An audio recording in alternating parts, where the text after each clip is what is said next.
안녕하세요. 향기소리입니다. 향기소리 시청자 여러분 안녕하셨습니까? 이 시간에는 마태복음 2장을 공부하겠습니다.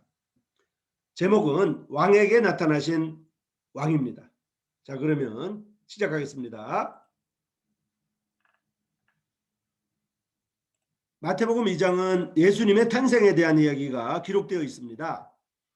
헤롯 왕에게는 헤롯 왕이 유대의 왕으로 있는 시대에 다른 유대인의 왕이 태어나 그분을 경배하려고 동방 박사들이 왔다는 소식입니다. 그리고 신하들과 유대교 지도자들은 성경에 쓰인 대로 유대인의 왕이 베들레헴에서 태어날 것임을 말해줍니다.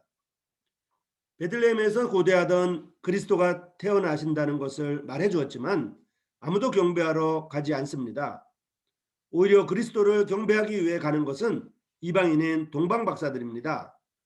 유대인 특히 헤롯 왕은 그리스도를 경배하러 가지 않는 곳에서 멈추지 않고 그리스도를 죽이려고 합니다. 왜냐하면 다른 유대인의 왕을 용납할 수 없기 때문입니다.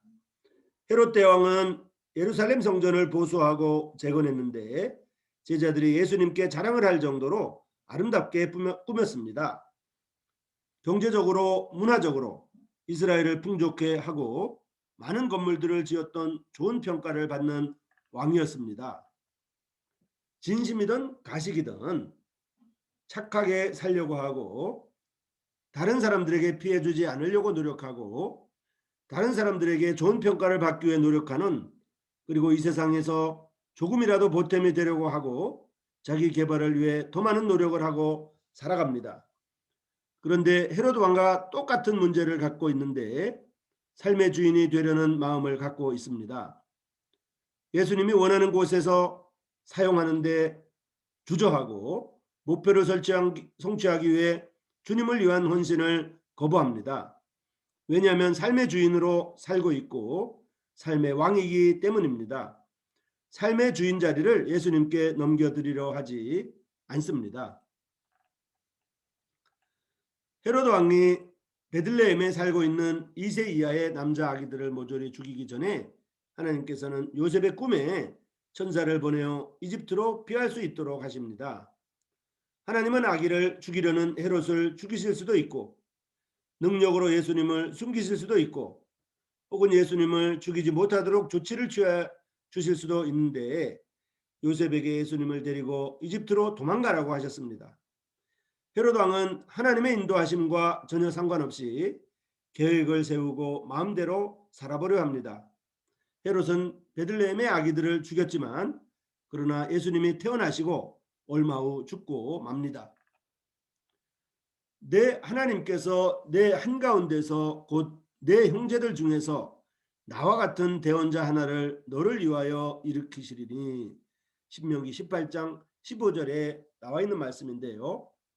모세는 신명기에서 메시아에 대한 예언을 하며 모세와 같은 대언자가 나올 것인데 그의 말을 잘 들으라고 당부합니다. 그리고 유대인들은 모세와 같은 대언자를 기다렸을 것입니다.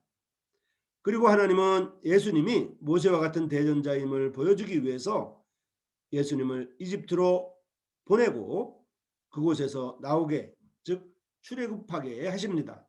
그리고 마태복음 3장에 가면 더 확연하게 모세의 모습을 예수님에게 볼 수 있습니다.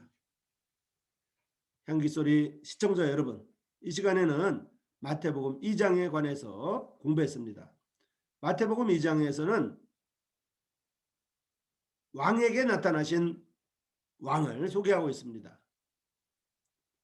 그 왕은 나타나신 왕을 거절함으로 말미암아 죽고 맙니다. 거절할 뿐만 아니라 오히려 그 나타나신 왕을 죽이려고 하였지만 자신이 죽고 마는 것입니다. 또 예수님이 이집트로 피하셨던 이유는 바로 모세와 같은 대언자가 나올 것에 대한 예언을 성취하기 위하여 이집트로 도망가였다가 출애굽하는 그러한 모습을 나타내고 있습니다. 향기소리 시청자 여러분, 다음 이 시간까지 안녕히 계십시오. 고맙습니다.